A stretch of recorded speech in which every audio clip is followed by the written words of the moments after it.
জ্যোতিবাবু, বুদ্ধবাবু এবং এখন মুখ্যমন্ত্রী মমতা বন্দ্যোপাধ্যায়, এই যে লিডাররা রয়েছে, এবং শুরু করতেই আমি মদন মিত্রের কথা বললাম। হ্যাঁ, তোমার কোন লিডারকে সবচেয়ে বেশি পছন্দ?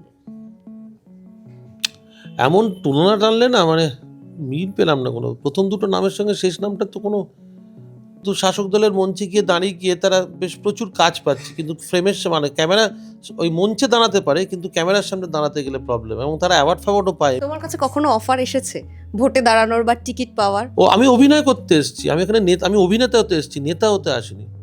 কারণ তার জন্য আমাকে আরো অনেক অভিনয় শিখতে হবে। অভিনেতারা যারা রয়েছে তারা একাধিক অভিযোগ করে যে আমরা শাসক দলের প্রোগ্রামে যাই না বলে বা তাদের সম্পর্কে ভালো কথা বলে মানে বলি না বলে এখনো পর্যন্ত আমরা কাজ পাইনি।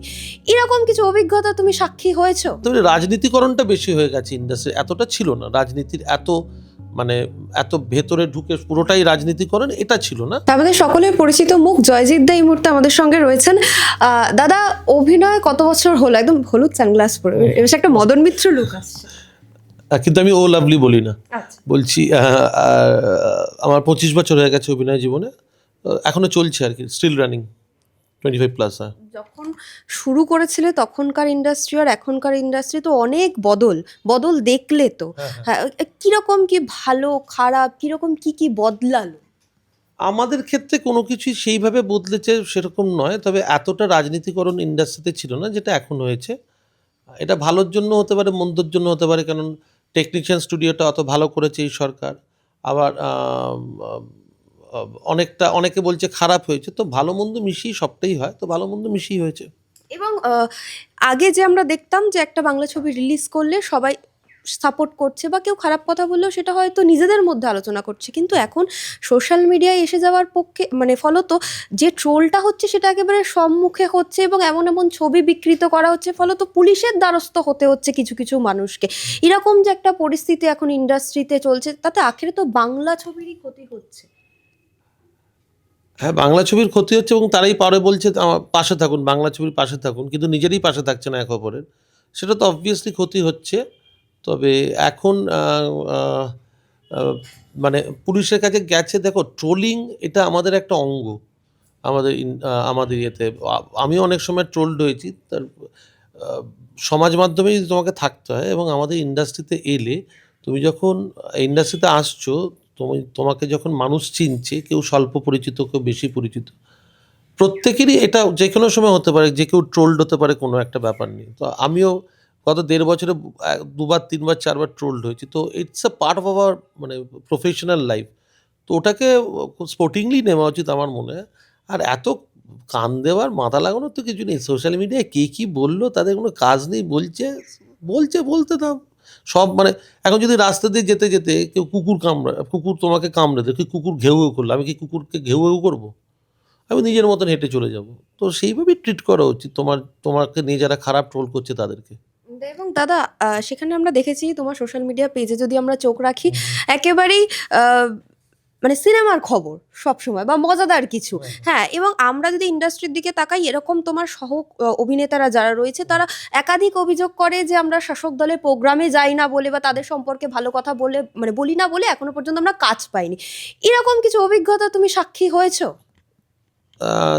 আমি সাক্ষী হয়েছি কিনা জানি না, কিন্তু অনেকে যে হয়েছে সেটা চোখে দেখতে পেয়েছি, এবং কিছু ক্ষেত্রে আমি না এটা বুঝতে পারি না এই নেক্সাসটা কী করে কাজ করে, আর এই লবিবাজিটা কী করে কাজ করে আমি ঠিক বুঝতে পারি না। কিন্তু আমি অনেককে দেখেছি, মানে সেরকম অভিনেতা অভিনেত্রী নয়, কিন্তু শাসক দলের মঞ্চে গিয়ে দাঁড়িয়ে গিয়ে তারা বেশ প্রচুর কাজ পাচ্ছে, কিন্তু ফ্রেমের মানে ক্যামেরা, ওই মঞ্চে দাঁড়াতে পারে কিন্তু ক্যামেরার সামনে দাঁড়াতে গেলে প্রবলেম, এবং তারা অ্যাওয়ার্ড ফ্যাওয়ার্ডও পায়। আমি দেখেছি শাসক দল যখন মানে রাজ্য সরকার যখন অ্যাওয়ার্ড দেয় তখন অ্যাওয়ার্ডও পায়। ফলত তুমি যে তোমার অভিনয় কেরিয়ারের কথা বললে সেটা দেখো, আমি তোমার একটা কথা বলি, প্রত্যেকের যে যার মতো স্ট্র্যাটেজিতে এখানে কাজ করতে হয়, কেউ অভিনয় দিয়ে করে, কেউ তেল দিয়ে করে, তো যে যার মতন করে করছে, it's a struggle for life, struggle for existence. তো সেখানে যে যার যার মতন করে কাজ করছে, সেটা নিয়ে তো আমার তোমার বলার কিছু নেই। তোমার আমরা বলা মানে তো তাকে নিয়ে আবার ট্রোল করা, আমি চাই না সেটা করতে। তোমাকে টেলিভিশনে বেশি দেখা গেছে মানে রাদার দ্যান ছবি। তো এই 25 বছরের জীবনে কি কোনো আক্ষেপ রয়েছে যে? না, আমার কোনো আক্ষেপ নেই, আমি অভিনয় করতে এসেছি, সেটা ছোট পর্দা হোক, যাত্রা হোক, থিয়েটার হোক। আমি অনেকগুলোই সিনেমা করেছি। হোক, কিন্তু ওই একটা ওই বললাম না, একটা নেক্সাস আছে, একটা লবি আছে, তাদেরকে তেলাতে হবে, তাদেরকে বলতে হবে, বারবার ফোন করতে হবে, সেটা করা আমার পক্ষে সম্ভব নয়, আমি পারিনি করতে। এবং অনেক অভিনেতারা এই মুহূর্তে একেবারে খোলাখুলি বলে যে মুখ্যমন্ত্রী মমতা বন্দ্যোপাধ্যায় আসার পর আমাদের সাংস্কৃতিক জগতের অনেক উন্নতি হয়েছে, এবং কবিতা ক্ষেত্র বা যা কিছু রয়েছে। তুমি কি এটা মনে করো বর্তমানে আমাদের সমাজ যেভাবে চলছে বা রাজনীতি যেভাবে হচ্ছে, তুমি কি মনে করো সত্যি উন্নতি হয়েছে, বিশেষ করে সাংস্কৃতিক দিক থেকে, ছবির দিক থেকে? আমি ঠিক সেরকম উন্নতি মানে সেইভাবে লক্ষ্য করতে পারিনি, মানে আমার চোখে পড়েনি সেইভাবে উন্নতি। মানে আমার মানে পড়েনি আর কি, মানে সেইভাবে মানে উন্নতি অবনতির কোনোটাই আমি খুব একটা বিশেষ লক্ষ্য করিনি আর কি, যেরকম ছিল সেরকম চলছে। হ্যাঁ, মানে তো আমি বলতে পারি রাজনীতিকরণটা বেশি হয়ে গেছে ইন্ডাস্ট্রি, এতটা ছিল না রাজনীতির এত, মানে এত ভেতরে ঢুকে পুরোটাই রাজনীতিকরণ, এটা ছিল না, এটা তো অনেক বেটার ছিল আগে। এবং রাজ চক্রবর্তী, কাঞ্চন মল্লিক, তারা তোমার বন্ধু সম, এবং সহ অভিনেতা এবং পরিচালক। সহ অভিনেতা পরিচালক না, না বন্ধু কেউ না, ইন্ডাস্ট্রি কেউ কারোর বন্ধু হয় না, অ্যাকোয়েন্টেন্স বলতে পারো, they are not friends, they are acquaintance. হ্যাঁ ঠিক আছে, কাজ করেছি, একসাথে কাজ করেছি।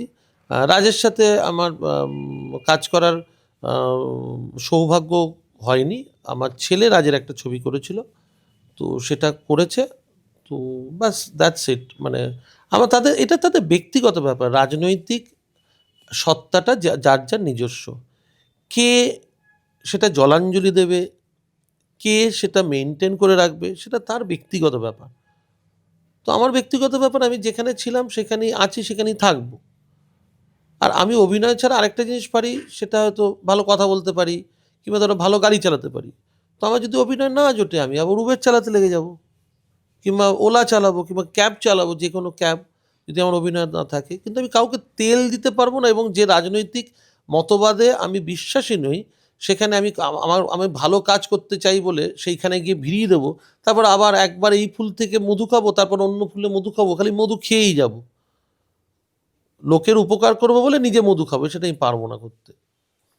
একেবারেই। আমি শেষ দিকে একেবারে চলে এসেছি দাদা। সেটা হচ্ছে যে তুমি যখন অভিনয় শুরু করেছো, অভিনয় কেরিয়ার, সেখানে বামফ্রন্টের আমলটাও তুমি অনেকটা দেখেছো। ফলত জ্যোতিবাবু, বুদ্ধবাবু এবং এখন মুখ্যমন্ত্রী মমতা বন্দ্যোপাধ্যায়, এই যে লিডাররা রয়েছে, এবং শুরু করতেই আমি মদন মিত্রের কথা বললাম। হ্যাঁ, তোমার কোন লিডারকে সবচেয়ে বেশি পছন্দের? এমন তুলনা টানলে না, মানে মিল পেলাম না কোনো, প্রথম দুটো নামের সঙ্গে শেষ নামটার তো কোনো লিডার হিসেবে অনস্বীকার্যভাবে বুদ্ধদেব ভট্টাচার্য। ওরকম মুখ্যমন্ত্রী, ওইটুকু একটা ফ্ল্যাটে থেকে একটা রাজ্যের 10 বছরের ওপর মুখ্যমন্ত্রী, সে ওই রকম একটা ছোট পরিসরে থেকে ওনার মতন মানুষটা তো মানে নিজেরই মানে এখন যে রাজ্য সরকারের যে শাসন আছে, তারা নিজেরাই স্বীকার করে ওরকম মুখ্যমন্ত্রী পায়নি এখন। মানে যারা মেইন বিরোধী তারাও স্বীকার করে যে ওরকম মুখ্যমন্ত্রী পশ্চিমবঙ্গ পায়নি, এখন তারাই স্বীকার করে। তোমার কাছে কখনো অফার এসেছে ভোটে দাঁড়ানোর বা টিকিট পাওয়ার? হ্যাঁ এসছে। এড়িয়ে গেছো?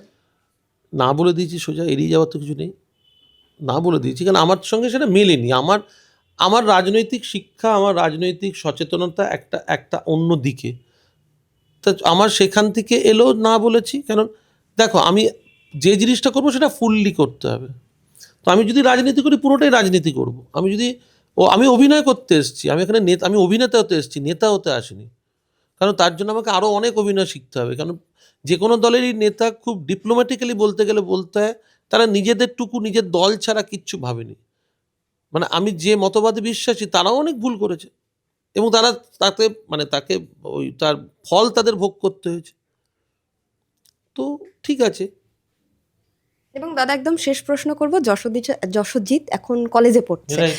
ফলত সমাজ আমাদের যেভাবে বদলাচ্ছে, একজন ছেলের বাবা হিসেবে বা একজন মেয়ের বাবা হিসেবেও আমি বারবার জিজ্ঞাসা করি যে কতটা ভয় বা এই যে যে পরিবর্তনটা, সামাজিক যে পরিবর্তনটা, সেটা কিভাবে দেখো, বা ছেলের সাথে যখন কথা বলো কি বলো ছেলে? না, না, ছেলে আমার থেকে অনেক বেশি ইন্টেলিজেন্ট। ওর সাথে কথা বলতে গেলে আমি 3বার ভাবি ওর সঙ্গে কী নিয়ে কথা বলবো। তো যে বিষয়ে কথা বলি সেই বিষয়ে আমি খুব একটা এগোতে পারি না। ও সবটাই মোটামুটি একটা মানে আইডিয়া এতটা গভীরে, আর সেটা আমার প্রবলেম হয়। তবে দেখো, যাই হোক না কেন, একটা জিনিস তো মানতে হবে, ওয়েস্ট বেঙ্গল থেকে ট্যালেন্ট বেরিয়ে যাচ্ছে, অন্য জায়গায় চলে যাচ্ছে, কারণ এখানে সেই স্কোপটা ঠিক। শিক্ষা ব্যবস্থা খারাপ, কারণ শিক্ষা ব্যবস্থায় শিক্ষক নিয়োগ হচ্ছে, সেখানে চুরি। তা যে শিক্ষক ঘুষ দিয়ে ঢুকছে, সেই শিক্ষক যে তাকে ভালো মানুষ তৈরি করবে সেটা ভাবাটা অন্যায়। তো এরা কিরকম একটা ঘেঁটে আছে পুরো ব্যাপারটা, ঘাটা একদিন নিশ্চয়ই ঠিক হবে। সেই মানে আশায় বাঁচে চাষা। আর আমার ছেলের কথা জিজ্ঞেস করলে, he is enough intelligent to take his own decisions. ও যদি ওর যেটা করতে ইচ্ছে করবে, আমি সবসময় পাশে থাকবো। ও যদি রাজনীতি করতে চায়, আমি পাশে থাকবো। আমি অনেক রাজনৈতিক ছাত্র সংগঠনের নেতা, তাদের সঙ্গে আমার খুবই ভালো সম্পর্ক। তারা অনেকেই আমার ছেলের ব্যাপারে কথা বলে, কিন্তু আমি সুন্দরভাবে তাদেরকে এড়িয়ে যাই, এবং তারাও আমার ছেলের সাথে ডিরেক্ট কথা বলেছে। আচ্ছা। কিন্তু আমি কারোরই নাম দেব না, কোনো দলেরই না। তো ঠিক আছে, এখন দেখা যাক। ও যদি রাজনীতি করতে চায়, এমন কোনো বাধ্যবাধকতা নেই যে আমি যে রাজনীতিতে বিশ্বাস করি, কিংবা আমার বাবা যে রাজনীতিতে বিশ্বাস করে, ওকেও সেই রাজনীতিতে বিশ্বাস করতে হবে।